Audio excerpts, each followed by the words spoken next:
Ramadan Lifestyle, brought to you by the Ekmi Laboratories Limited. ঝুঁকিপূর্ণ মাদের অবশ্যই regular বেসিসে ডাক্তারের পরামর্শ নিতে হবে, যে কোনো স্বাস্থ্যকেন্দ্রে যেতে হবে। আমরা 28 সপ্তাহ পর্যন্ত প্রতি মাসে একবার, এবং 28 সপ্তাহের পরে 2 সপ্তাহ পরে একবার, এবং 36 সপ্তাহ থেকে একবার করে সপ্তাহে, এইভাবে করে ঝুঁকিপূর্ণ মারা স্বাস্থ্যকেন্দ্রে তারা অ্যান্টিনাটাল চেক আপ, যেটা সেটা গর্ভকালীন চেক আপ, সেটা করতে হবে।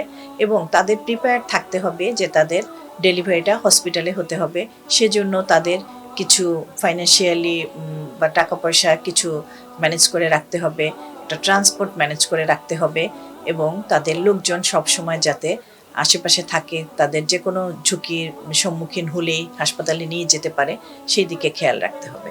এইভাবে করে ঝুঁকিপূর্ণ মাদের আগে থেকেই প্রস্তুতি নিতে হবে।